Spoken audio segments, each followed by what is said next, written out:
He co-founded one of the most influential heavy bands of the late 1990s, built a net worth estimated at around $7 million, and toured the world repeatedly for more than 2 decades. He lived a career most musicians never reach, moving from playing to 10 people in a small local room to performing in front of crowds exceeding 200,000. This is Sam Rivers and how he helped shape nu metal. Samuel Robert Rivers was born on the 2nd of September 1977 in Jacksonville, Florida. At the time, Jacksonville was developing a diverse and active music scene shaped by blues, jazz, southern rock, and emerging hip-hop. The city's musical history was closely tied to artists such as Ray Charles and Lynyrd Skynyrd, making it a formative environment for a young musician. While attending Arlington Middle School, Rivers was encouraged by his close friend, John Otto, to join the school jazz band. He initially played the tuba, learning fundamentals that would later define his musical approach. Breath control, rhythmic responsibility, and listening with an ensemble became second nature. These early lessons taught him that music worked best when every part served a larger structure. When Rivers later moved on to Bishop Kenny High School, he switched to guitar. That decision was short-lived. Realizing his bandmate had stronger guitar skills, Rivers moved to bass so they could play together. Because he had already developed coordination and musical awareness on guitar, he adapted quickly to the instrument. His influences included Les Claypool of Primus, Jeff Ament of Pearl Jam, and Justin Chancellor of Tool. He was also heavily shaped by guitar players, which gave his bass lines a strong sense of rhythm and phrasing rather than melodic showmanship. By his late teens, Rivers was playing regularly in local bands around Jacksonville. These early projects were informal and often unstable, but they gave him constant stage experience. He learned how to perform under poor sound conditions, unreliable equipment, and unpredictable crowds. In later interviews, Rivers described many of these shows as chaotic. Songs ran long, gear failed, and performances often dissolved into improvisation. What surprised him was how audiences responded. Instead of reacting negatively to imperfections, people responded to commitment and energy. These experiences shaped his understanding that impact mattered more than technical precision. During one of these local performances near Jacksonville Beach, Fred Durst noticed Rivers from the crowd. At the time, Durst was searching for musicians to help realize his creative vision, starting with a strong rhythm section. He'd already attempted to form bands with other players, but none of them felt right. Rivers stood out immediately. He was playing a 5-string bass, something Durst had rarely seen in local alternative bands. His playing was smooth, controlled, and confident, and it held Durst's attention throughout the set. After the show, Durst approached Rivers, and by the end of the evening, they agreed to start working together. Rivers later mentioned that his 5-string bass often confused audiences and other musicians. At the time, 5-string basses were still uncommon in alternative and metal scenes. Many assumed he was playing a detuned 4-string, or even a guitar through a bass amplifier. That extended low range later became a defining element of Limp Bizkit's heaviness. Rivers and Durst began jamming under the name Malachi Sage. The sessions were exploratory, blending heavy riffs with hip-hop influenced rhythms. However, Durst was involved in multiple projects at once, none of which were gaining momentum. Eventually, Durst asked Rivers to help form a new band from the ground up. Rivers suggested bringing in drummer John Otto. At the time, Rivers genuinely believed Otto was his cousin. It was not until much later that they realized there was no family connection. Despite that, their musical chemistry was immediate. With the rhythm section in place, the foundation of Limp Bizkit was formed.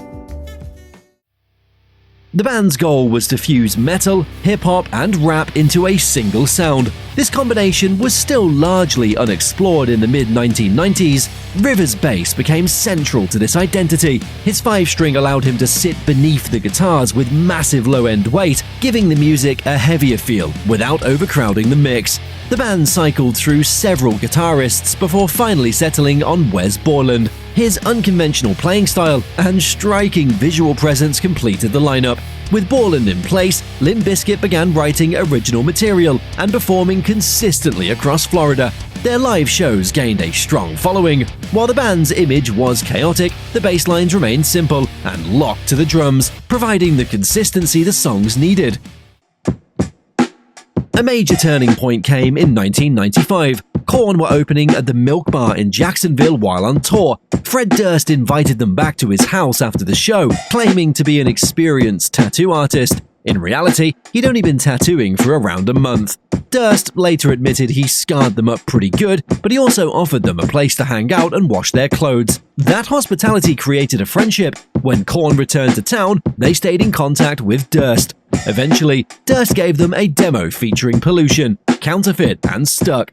Korn passed the demo to producer Ross Robinson, which led to industry attention and early label connections. This moment quietly positioned Limp Bizkit with a growing network of emerging heavy bands. As Limp Bizkit continued playing locally, their following grew rapidly.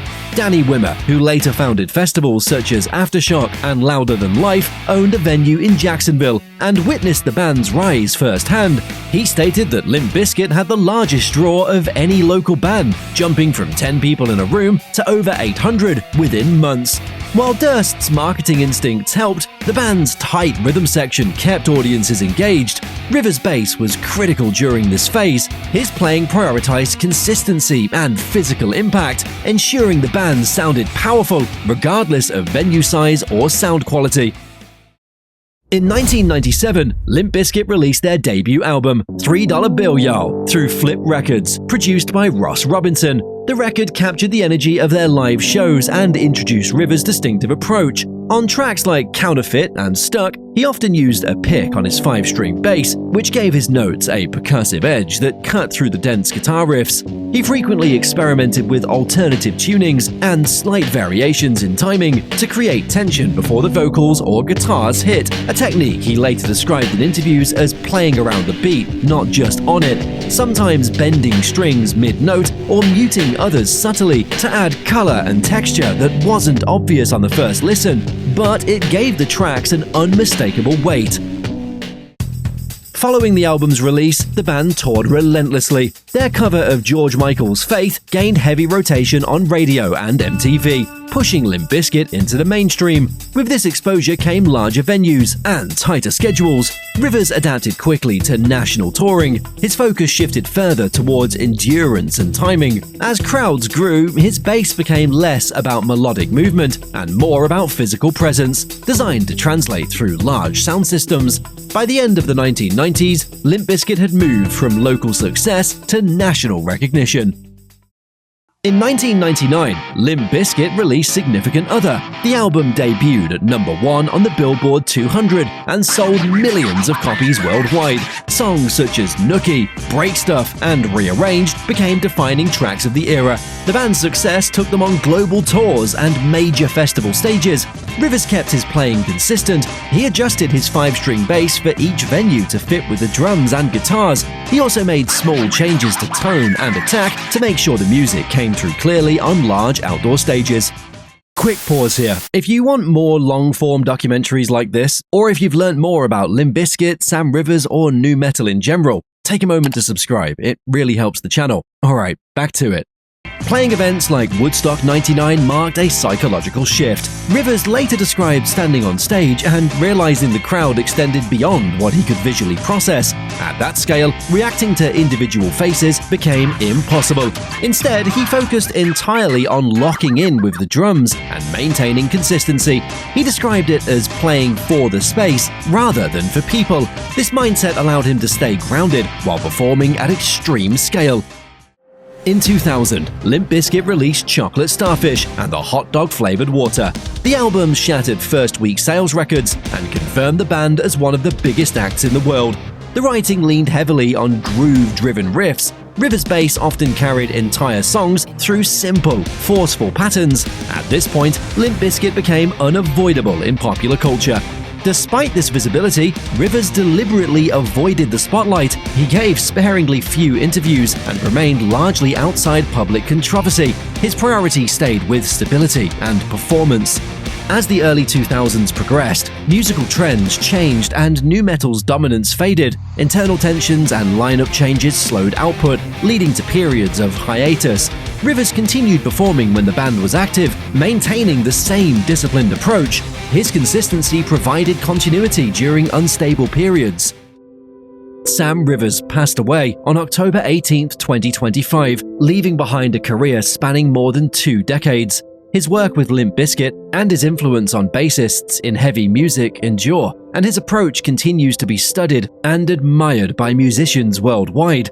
Sam Rivers didn't change nu metal by inventing flashy techniques or taking center stage. His influence came from the way he played, steady, powerful, and reliable, giving the music a consistent low-end presence that allowed the guitars, drums, and vocals to push boundaries. During the late 1990s, his approach became a model for other heavy bands. 5-string basses became more common, and many bassists began focusing on supporting the band's overall intensity rather than showing off.